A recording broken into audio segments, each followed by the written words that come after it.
people should sweep things under the rug, but as you seek information, also learn how to process it.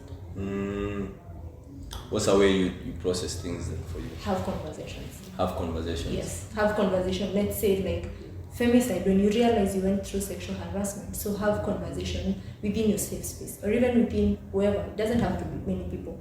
Tell them like, this is what I felt, that I went through it, that was sexual harassment, and it's just dawning on me. You know, and you process it. So have conversations, journal. You know, because sometimes there are people who don't even know where to start the conversations. But you have your notebook, you have your pen, so journal. And also pray to God. Hi, welcome to the Straight Up Talk. I'm your host, Sami Mbogwa. So today, guys, we have a wonderful guest allowed to introduce herself. But before that, I'd urge you guys to like and subscribe to my channel because we provide impactful content. And today we have the one and only Nancy. Funny thing is, there's a counselor who was called Nancy who used to take us through like drug tests back in high school. Are you nostalgic or something? Yeah, I've just remembered. Actually, I've just remembered, yeah. Nostalgic. Yeah, about it. You didn't have the best experience. Did you test positive? Funny thing, no. And I was actually with people who, like, funny thing, there's a time whereby, which I really think God really played a big role, like, people who have been caught positive, like the people who I was smoking with. But I wasn't caught. And then there's a time whereby it was 1 week to the day of drug test. And then the week let's say today is Friday and the drug test is on Saturday. On Friday, guys decided to smoke up a plant. But me, I'm like, no, I don't want to smoke up. Yeah. And then funny thing, the next day is when it's happening. I'm like, oh, God has saved me a lot. Yeah, so you can share who you are, what you do. Thank you so much, Sami, for having me here. My name is Nancy Wanjiru Karanja. I will mostly introduce myself as Wanjiru Nancy. Yeah. Because it comes easy. Yeah. That way, I am a counseling psychologist by profession. I am an author. Okay. I have written and recently published a devotional that is a combination of mental health conversations and spirituality. Hey, that's even the topic of today. Come we are talking about your book. And you didn't know. And I didn't know. I feel like the Holy Spirit was telling me this. Come it's your book that I should have carried it. I've carried it now and put it here. That's when you check for I'm gonna send you what do they? A photo of it. Yes, a photo of it. That would be something. But I'll put it, no problem. Yes, so an author. I help also run a publishing company. So for people who have books, or they want to write up books, they want to look for an editor, a printer for their all that. Hey, let me first tell you, how you is a God-sent person. This week, I'm doing something called Fearless Bootcamp. You're supposed to write a book. What is a book? I'm supposed to write a book. It's a leadership bootcamp.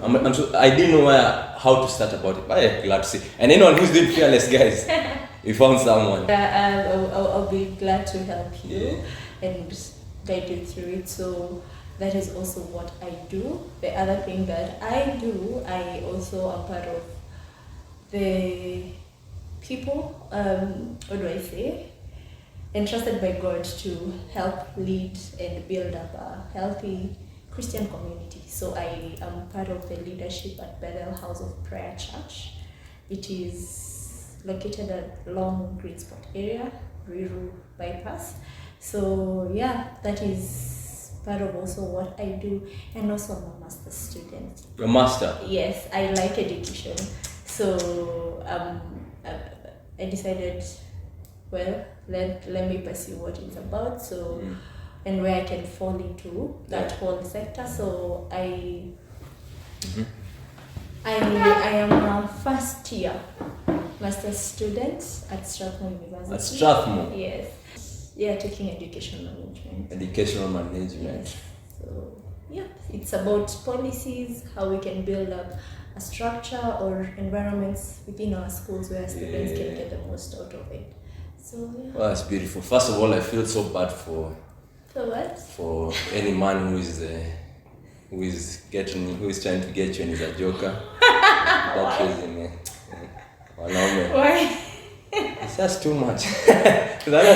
Akiwa Book nini alafu jamaa tu ako tu just a guy, random guy who doesn't myself and nothing, and he's coming to present himself with nothing. It's so bad.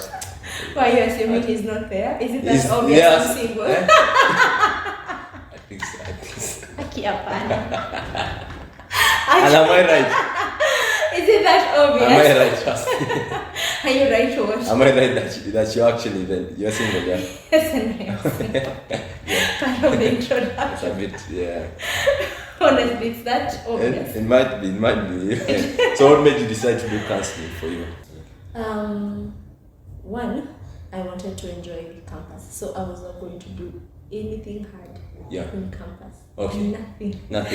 I was tired of education in high school. Something happened towards my end of high school, and I was like, I am so demotivated. But then I would also say it was God's leading, because after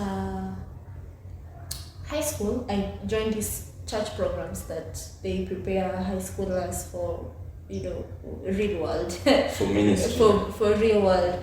And I went to a Bible school that had that program.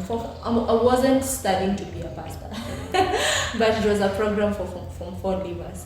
And at that point, or during the first weeks actually, we were learning about the Holy Spirit, and this pastor who was teaching, he really spoke over my life, and he told me, you have a gift of healing. So I think that word went ahead of me, such that when even it came to the second selection from the job and all that, I went to UN, the open day, and I had to reshuffle my course, and they were like, psychology, yes, that seems easy.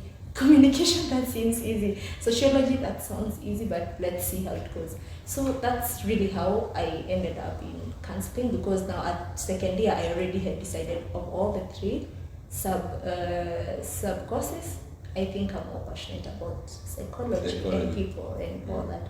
So that's how I ended up taking psychology. And now are you practicing psychology? Yes, I am. I am running a brand. I offer individual counseling, group therapy, schools. I send proposals for schools that need a life skill teacher, or they need whatever counseling services for their students. So I do that. My brand is Wholeness Safe Space. I'm on IG as Wholeness Safe Space, and a YouTube channel as Wholeness Safe Space. Guys, go check it out. It's a safe space. Yeah, so that's my counseling brand, but also now it comes in hand in ministry. Yeah. Yes. We'll get it. I have a question around that, which we'll get into. Okay. So now, for me, I've done therapy before. Like as a client. You have been a client. I've been a client. Okay. No, I haven't done the other side. I've tried the other side for dating, and being someone's therapist is in the relationship to have. You're like, no thanks. I'm like, no thanks. Everyone deal with your issue, we meet together. When we are all built up. When you're all built up, then we can come together, Yeah. So now, I've met, I remember the first time I tried doing therapy, I went to this lady who was, she was referred to me by a cousin for a family introduction. So she referred to me to this woman. And I went to her, we did the therapy. I think those times she was charging like 2K for that whole session. But how long ago was it? To those days? Those days. Funny, how long ago was it? Like 2019, 2020. Okay, that's right. That's like 4 years, 5 years ago. So now I remember I was in talking to her, and when I was talking to her, I was like, she doesn't get me. Like, we were not connecting. It even felt like she was my mom, like trying to judge me. Then you can talk to your parents about problems, and then like you don't know what you're speaking about, they're not connecting with you. Until afterwards, now I went from her. I got referred somewhere else, because I was doing physiotherapy at another in KU referral.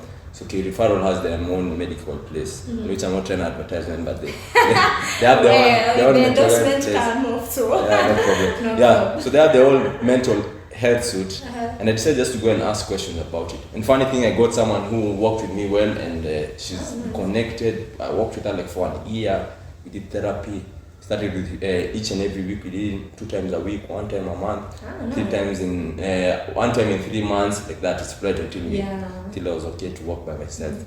So yeah, so my question around is, how do you get to know, like instead of me going through all that, how do you get to know a good counselor? Well, one, a good counselor should, first of all, unconditional, there's something we call unconditional positive regard. Like, regardless of who you are, they should respect you. Whether you're a teenager, whether you are a good person, Yeah. whatever all you may need, it's relative. Yeah. They should be able, as you sit across them, to know that you are a whole human being with your own personality, with your own mind.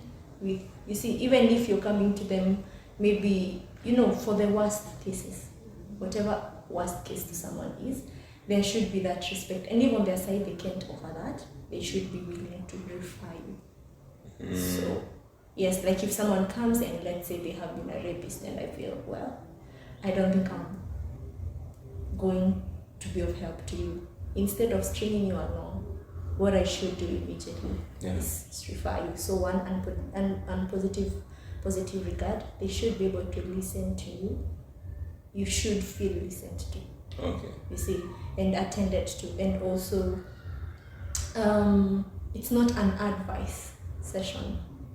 Therapy is not advice. It's a therapy coming alongside you and helping you unpack whatever it is, not offering solutions. The reason why people cannot, because I believe so much people know what they need to do, it's just their ability. And the reason why people seem not to have the ability, it's because so much has happened. It has blurred their judgment, it has blurred a lot of strength, it has taken some strength from them. Yeah. So what I'm coming alongside to do is help you unpack these things. Then I can, that's why you see it's progressive. You see them twice a week. At that point you are like at the bottom of things. Then it goes to once in a week.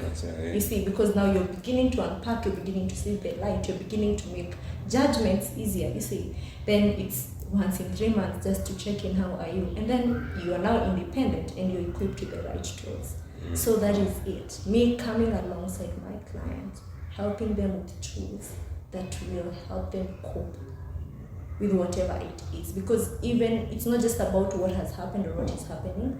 They should be able to be at a stable point that even if whatever will happen in future, they have the right tools.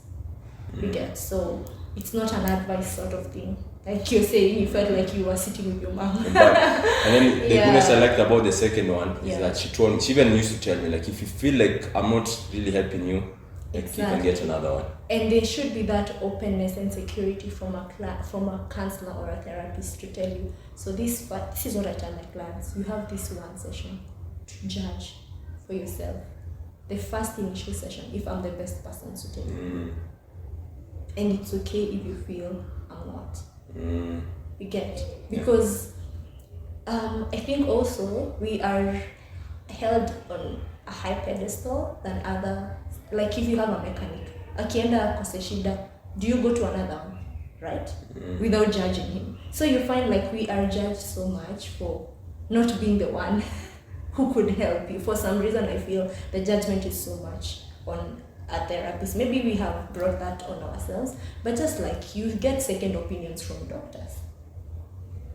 Why not do the same? So, but I also get it because the society thinks therapists have all the answers. So ukikuja upate sina answers, you're disappointed. Like, what do you mean you don't have? You don't have answers. But that is a myth. We don't have answers. You have them within yourself. We're just helping you unpack things so that you can get to them. Funny thing, my previous one, which was very interesting, what you said, that they're not there to counsel you or advise you, especially, but they're there, especially mine. She used to tell me, like, she's there to be a mirror of what I'm thinking. Like, she's like things, yeah. So it was very interesting that the answers are within you, you know. So within you, like, it's amazing how that God factor in people, whether they acknowledge Him or not, it is very evident. Okay. It is very, very evident. So what are some things you've seen in the counseling space for especially mental health? What do you think are some of the challenges you've seen, and courses especially for like young people in mental health, the courses? I would say the fact that we live in a society that, yes, we are in a globe, but it's sort of, because of social media, it's like a village. Yeah, okay. I think that exposure, most of us don't have the muscle for it, and we don't want to acknowledge it. So you feel, or you are exposed to so much in the world, and you don't seem to have the right mental space to process it all. You could be a girl seated in Ruiru, in your bed sitter, and seeing all these things happening in the world and wondering, really, am I even significant in life? Like you feel so insignificant, and so minute, or even if I died today, like what would change? So I think the whole exposure is, once you realize there is this exposure on your hand, maybe it's just asking yourself, do I have the muscle within me to process it and to steward all this exposure? So I would say one of the reasons for issues, mental health issues, is that there's so much exposure for us that I don't think most of us have capacity for. The other thing is, there is awareness. What awareness does, it removes ignorance. And once you're not ignorant no more, you are able now to know what happened to me was so much. And maybe now you don't even know who to go to. So the awareness is not a bad thing. But now people should be aware that the awareness is a burden to some extent. Okay. For instance, self-awareness makes you, what do I say? It makes you very guarded of your space, because now you know what you don't like or what you like. And you see, society doesn't appreciate that. It wants people who will conform.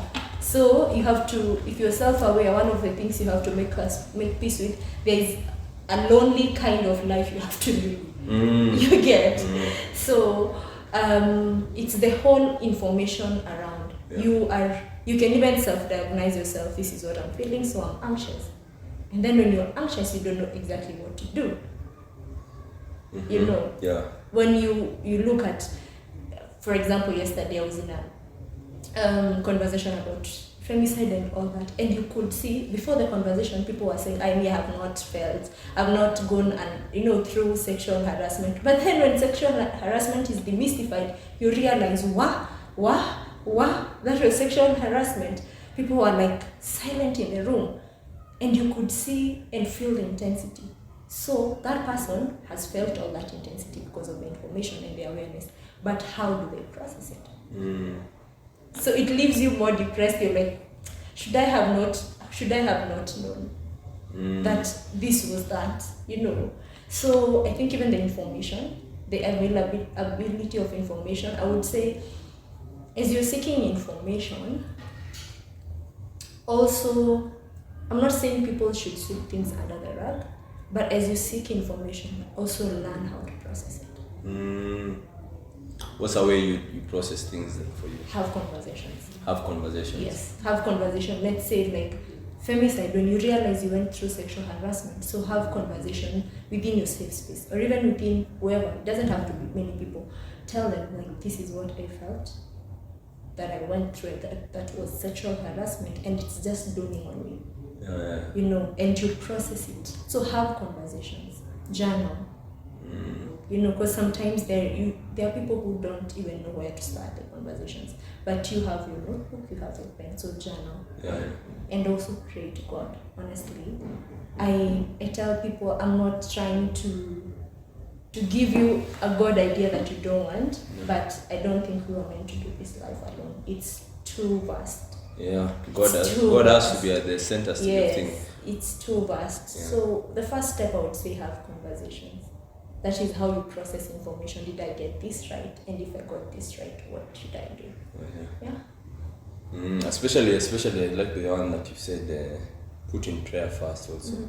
Prayer in all this and the journaling and all, which are things us guys, how many of you guys don't believe in that journey thing? Journaling, let me first share what journaling. Journaling has really helped me. Nice. Because I had a lot of things in my mind. So I had like a noisy brain. You know, have you seen the new thing is of that when you read some other people are like in the gym, how their brain is, why they nice silent when they're running, others when reading the Bible, when they pray. Yeah. So for me it was like that. I think journaling is one that really helped me at the time, silence my brain, like put things into clarity. Yeah. And just get things and clock things because I even found it hard sleeping. Yeah. So that's one thing I'd say journaling done did for me. For prayer, the one you've shared, I think prayer has helped me in decision making a lot also. Also as you're also unclogging things, you get to make decisions wiser. Exactly. Yeah, I was sharing a video before where I was saying there are three things that you need when making decisions. One is prayer, two is emotional thinking, three is logical thinking. For me, that's what I've seen is the best thing. Yeah. Because prayer is like the glue. Yes. Like it sticks things together. Emotional thinking is what you feel, how you feel. Without disregarding. Like, do I feel excited to do this thing? Yeah. Does this job excite me? Logical thinking is one whereby you're starting a project, you have to think about it like from start. And being objective. Like how much money do you need? Because Yes. it's so easy for us to start so many things and True. not doing it. So those are the things that I agree. What was the third one was which one? You said Have conversations. have conversations, The goodness of having conversations, by the way, I got to realize also as men, is that I tell many guys, when you have conversation of maybe something traumatic that has happened in your life, something that you feel like, man, I'm a bad person for doing this. Not only for being a bad person, you feel like you don't deserve goodness in your life. Like you deserve pain. That's what condemnation does. You deserve pain. You deserve to be treated badly. You deserve to not live a good life. When you have conversation with other men about it, it does some kind of reversal. Yeah. First of all, you get to realize whatever you're saying is nothing. Is nothing.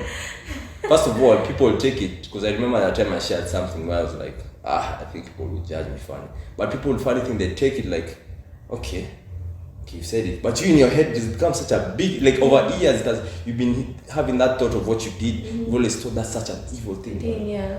I like, okay. And then, like people are just like, okay. So it continues, life really continues after that. True. And that makes you think about your problem, like not just a thing like you're suffering with from it a lot. Yeah. Like maybe people with, of course, problems like masturbation, maybe sex, porn, all those kind of things. When you share with people, you get to realize, this is all of... Also, I think the power in conversations, just being reminded that the Bible says, confess your sins one to another. Yeah. And you will be forgiven or something. Like people are able to forgive you and set you but I know there's a Bible verse that speaks about confessing your sins and you've been forgiven from to others. To but others. you have to remember. It's actually confess.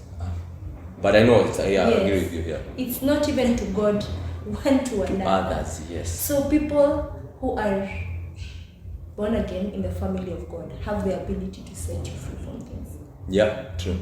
So that's the whole point of having conversation. Yeah. That's why I insist with safe people. Yeah, safe people. Because you can have conversations. Let's say whatever was happening, you went to Abba and you conversed with people. Yes. The whole point is not conversing, but who are you conversing? Why? Yes. Is it someone who has the ability to pull you up? Because we have abilities to pull others up or bring them down. Yeah. So the whole point is have conversation with safe people. Safe people. Please, that one is very important. Let me even ensure. And like, I have a cousin of mine was sharing with me that he went for a party and then there was some guy who started crying and sharing his problems. But in that party, no one really cared about his problem. But I was like, that person had like that was his point for healing maybe. Yes. But he probably had it in the wrong place. Exactly. So for him, I don't know that guy, but I think for him, he might end up judging himself, his problem, that people really don't care about his problem, and just because he shared it at the wrong place and wrong people at the time. Exactly. And maybe wrong situation also. Exactly. You know? Yeah. Yeah, so I agree with you. Safe place, safe people, it does wonders. Just have a small group of people whereby you discuss life together. Yeah. It really turns out to be like authentically are journeying through life. Together, yes. Yeah, and allow them to be something also about it which I can add in that. Allow them to be vulnerable in your life. Like allow yourself to be vulnerable upon them. If you have a house that doesn't have a chair, allow them to come. Allow them to be around you even if for your vulnerable. Like there are people who have problems of like they can't invite someone because they don't have a TV in their house. So just allow them to come to That is a first world problem or a third world problem. That whatever it is. Because why would someone be in Kenya out anyway? Yeah, I'm your house looks some kind of way, you'll worry what they think about you. Be vulnerable. Yeah. Don't be someone who like, don't paint a picture that you're not. That you're not. And I'm saying this because I've done it before. That's why I'm saying this. So You have been there, done yes. that. Yeah. So there are things I think is really important. Yeah.